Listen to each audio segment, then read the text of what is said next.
BPF जिंदाबाद BPF जिंदाबाद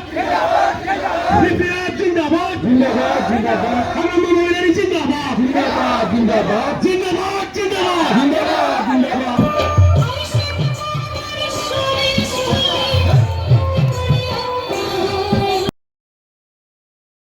दिनै जोंहा सान्तिपुर प्राइमारि BPFनि प्राइमारि मिटिं आरो दिनैनो फुराना जि प्राइमारि कमिटि दंमोन बे कमिटिखौ रिसाफल खालामनानै गोदान दाफिननाय जादों। उइमेन BPFखौबो गोदानै दाफिननाय जादों, इयुथखौबो गोदान दाफुंनाय जादों आरो बेनिफ्राय मोनफ्रोमबो भट सेन्टाराव मोनसे बुथ कमिटि दाफुंनाय जादों आरो बेखौनो बेनि दारैनो मोनसे पाब्लिक मिटिंबो लानाय जादों बे अफिसनि दरखं मोखाङाव। बयबो जेरैबायदि मिटिङाव फैदों नोंथांमोना दिनै नुबाय हाजार हाजार सान्तिपुर बासिया बे मिटिङाव फैदों खोनानाय लोगो लोगोनो लेंहराबालानो मानसिफ्रा मिन्थिनाय लोगो लोगोनो फैदों स्पन्टेनासलि। दा बेखौनो इसारा होनाय बायदि नुदों जे दानि UPPL सरकारनि प्रति जोंनि रायजो राजाफ्रा एकदम माने बिश्वास आरो बिसास गैला, बिसोरनि सायाव जोबोद दुखु मोनबाय। ओंखायनो BPFनि प्रति बिथांमोनहा फैनानै खामानि मावनो गोसो जादों आरो दिनैनि बे मिटिङावनो बे सा ओनसोल हाग्रा सेर सेराव थानाय गोबांथार बिसिबां जन आं दा नाम्बारखौ मिन्थिनो मोनला, बुरजाथार गामियारि जायफ्रा UPPLजों थानानै खामानि मावदोंमोन आरो बिथांमोननो भट होनो थाखाय रायजो राजाफोरखौ मिटिं खालायै थांनाय इलेक्सनाव खामानि मावदोंमोन, बिथांमोनहा बोराबनानै UPPLखौ बोराबनानै दिनै BPFआव जइन जादों। गतिके फैगौ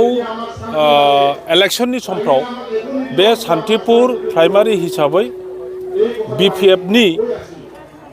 समर्थकफ्रा माने BPFखौ मोजां मोनग्रा रायजो राजाफ्रा गोबांथार बांबाय, जों बेखौ नुनो मोनदों।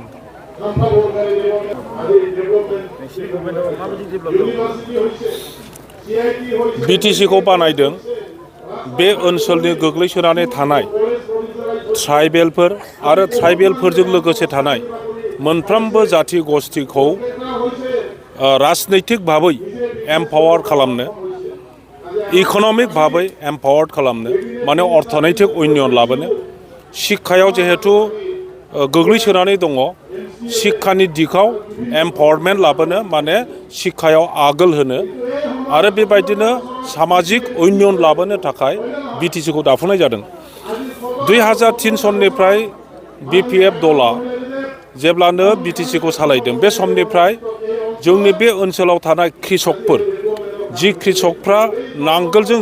जिग' मोसौ मैसोजों हालेवनानै जानाङोमोन आरो दुब्लियाव बा खेथि फोथाराव खुनु इरिगेसननि दै होननाय बिथांमोनहा खोनाफेरामोन, नुफेरामोन। दा बेखौ ट्रेन्सफर्म खालामनो थाखाय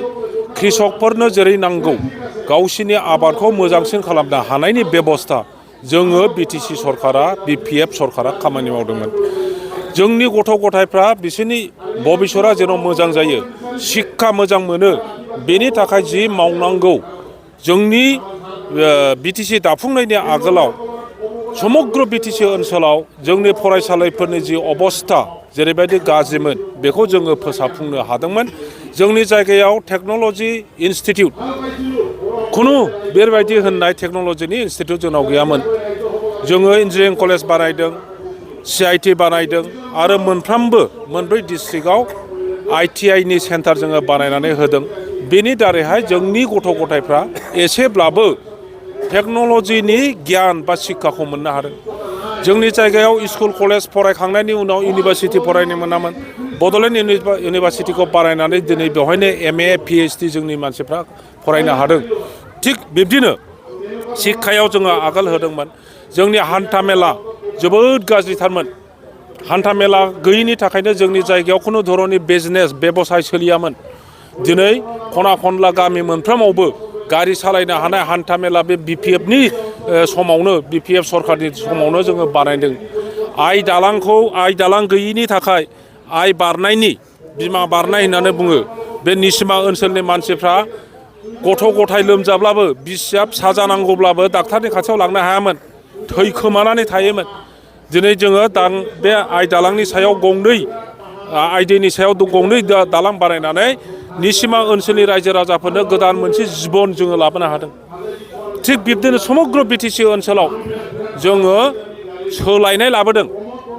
ट्रेन्सफरमेसन लाबोदों सोब दिगायाव नाथाय जि इउपिपिएल पार्टी बे पार्टिया थांनाय इलेक्सननि आगोल बिपिएफ सरकारा 17 बोसोराव जेबो मावाखै जोंनि सरकार जुदि जायो अब्ला जोङो बिटिसि ओनसोलाव परिबर्तन लाबोगोन सोलायनाय लाबोगोन माने बिपिएफआ जि मावदों बेनि 100 गुना 1000 गुना जोङो खामानि मावगोन होननानै रायजो राजाफोरखौ जेरैबायदि प्रतारना दिनै खालामबाय न'खर न'खर रायजो होगोन होननानै बुंबाय सासेबो साख्रि होनो हायाखै दिनैसिम मोनफ्रोमबो जायगायाव उन्नयननि खामानि मावगोन दालां गंसे बानायाखै स्कुल गंसे बानायाखै हाथाय गंसे बानायाखै माथावरि गंसे बानायाखै खालि थाखा जानाय पार्सेन्टेज लानाय होननानै जोङो बयबो रायजो राजाफ्रा खोनाजोब्बाय बेफोरखौ नुनानै बेफोरखौ खोनानानै दिनै रायजो राजाफ्रा जोबोद दुखु मोनबाय बिटिसिखौ क्षमताखौ बारायहोनो नागारै बिटिसिनि क्षमताखौ जि खमायहोबायनो 16था डिपार्टमेन्ट हरफिनबायनो फरेस्ट डिपार्टमेन्टआ आरोबाव माबायाव आसाम गभर्नमेन्टआवसो थांफिनबायनो माबानि अन्थाइ बालानि महलनि फैसा क्रेसार मेचिन लगायनानै बिजनेस खालामनायनि फैसाखौ बिटिसि सरकारा मोनलानो आसाम गभर्नमेन्टआसो मोनलांसैनो बेफोरबायदि बायदिसिना गोबां खोथा जोङो दिनै खोनाफिननो मोन्दों दा बेफोरखौनो दुखु मोननानै रायजो राजाफ्रा बे इउपिपिएल सरकारनि प्रति आस्थाया दिनै जोब्बाय थांनाय बावैसो सिगां क'क्राझार जिल्ला हिसाबै बिटिआर गभर्नमेन्टनिफ्राय माखासे बै लेन्ड पाट्टाफोरखौहाय जोङो राननायखौ नुनो मोनदों सारा बिनि सायाव मा बुंगोन जोबोद मोजां हानि पाट्टा जुदि होदोंब्ला बिथांमोनहा मोनसे बानायदों जे लेन्ड मेला हानि मेला बानायदों आरो बुंदों बे हानि मेलायाव सोरबाफोरनि हाया जुदि नियादि जायाखैबा बाहाय एप्लाइ खालामनांगौ हाखौ हानि मेला बानायजाया जुदि आयेन बानायो बे आलादा खोथा मेला बानायनानै मोननाङै मानसिफ्राबो मोननो थाखाय जुदि दरखास्त होयोब्ला आरो मोननांगौ मानसिफ्रा मानिबा थाखाय दरखास्त हैनाया जाथ'वाखैब्ला लेट जाबायब्ला गावसोर खामानि मावनो थाखाय मोननाङै मानसिफोरनोबो हा होफ्रांनो हागौ ओंखायनो बाहाय मेला बानायजाया दा थाङै थुङै ओरैबायदि खालामगोन ट्राइबेल मानसिफोरनि हायाबो कास्टआव दङ बर' मानसिफ्राबो नेपालि मानसिफ्राबो कास्टनि हायाव दङ आदिबासियाबो कास्ट लेन्डआव दङ राजबंसियाबो कास्ट लेन्डआव दङ दा बे सरकारा जुदि कास्ट हाखौ नियादि पाट्टा बानायनायनि आयेन बानायग्रोआबालानो हानि मेला बानायो आंथ' नुदों बे कास्ट हाफोरखौ बिसोरो कब्जा खालामनानै मोनसे लेन्ड बेंक बानायनायनि प्रप'जाल बानायदों लेन्ड बेंक माने बे कास्ट लेन्डफोरखौ सरकारासो माबानानै लागोन गावसोरनि सरकारि कब्जायाव दोनगोन लेन्ड बेंक बानायनानै आरो उनावहाय सोरबा हा गैजायैनि नामावहाय हा मोननाङै मानसिफोरखौ बेवहाय सेटेलमेन्ट होनो हागौ बेखौ साबधान जानानै थानाया मोजां जुदि क'क्राझाराव हा पाट्टा रानदों जोबोद मोजां जादों खारन क'क्राझाराव जों नुयो जे दासिमबो 60% हाया नियादि पाट्टा नङा बा 60%नि बारायानो नियादि पाट्टा नङा अबयसे बेनि गेजेराव फरेस्ट लेन्ड दङ फरेस्ट लेन्डआ फरेस्ट हिसाबैनो थानांगोन खिन्थु जि सरकारि हा दङ बेनिफ्राय ग्रेजिं लेन्ड दङ बेनिफ्राय मा होनो दैनि सेर जि हाफोर ओरैनो दङ बे हाफोरखौ जुदि एलटमेन्ट होयो आरो नियादि पाट्टा होयो हा गैजायै मानसिफोरनो जोबोद मोजां जागोन मोनसे इन्टारेस्टिं कुइसन सार फैबाय थानाय एमपि इलेक्सननि बिजाथिनि थाखाय खामानि मावनाया माबायदि आवगायगासिनो फैगौ एमपि इलेक्सननि थाखाय बिपिएफ दोलो हिसाबै जोङो अक्ट'बर बा नभेम्बर मासावहाय जोंनि केन्डिडेटनि नामखौ रायजो राजानो खोन्थागोन डिक्लेयार खालामगोन होननानै जोंहा थांनाय बर्मा कनभेन्सनाव जोङो डिसिसन लादों बे हिसाबै दासिमबो रावनिबो नामखौ लाथ'नाय जायाखै थेवब्लाबो जोंनि बिपिएफ दोलोनि दैदेनगिरि बिथांमोनहा सानै साथामसो केन्डिडेटफोरनि नामखौ सिगाङाव दोननानै जों दा खामानि मावगासिनो दङ सम फैब्लानो सोरआ जागोन बेखौ जोङो डिक्लेयार खालामगोन नाथाय BPF दोलो हिसाबै दिनै BTC आव थानाय साफ्रोमबो मोनफ्रोमबो जाथि गस्थिनि रायजो राजाफोर मोनफ्रोमबो धोरोमनि रायजो राजाफोर मोनफ्रोमबो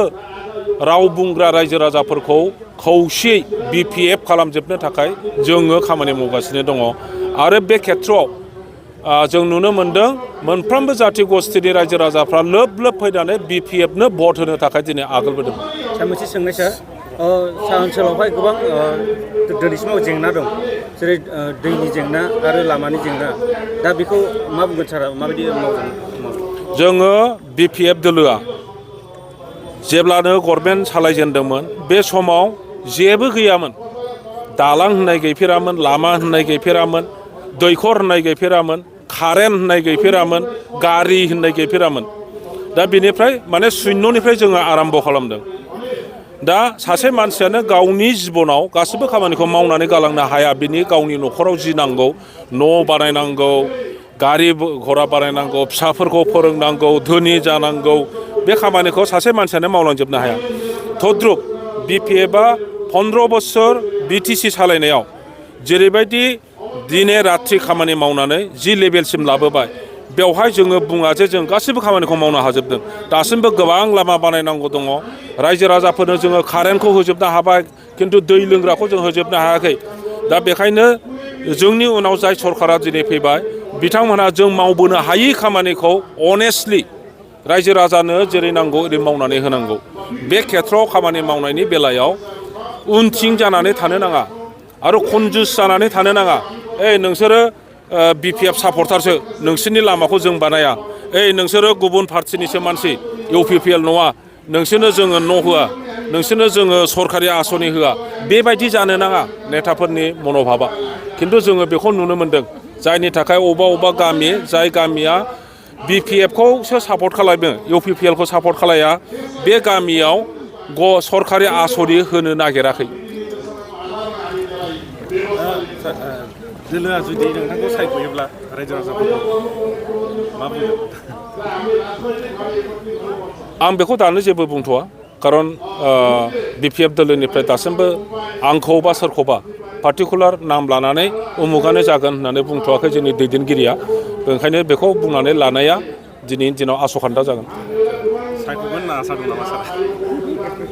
आंबो सासे केन्डिडेट जोंनि साथाम साब्रै BPFनि दैदेनगिरिफोरनि गेजेराव निस्सय आंनि खोथाखौबो बयबो नेताफ्रा रायलायलायदों आरो समाव बेखौ जानानै फैगोन।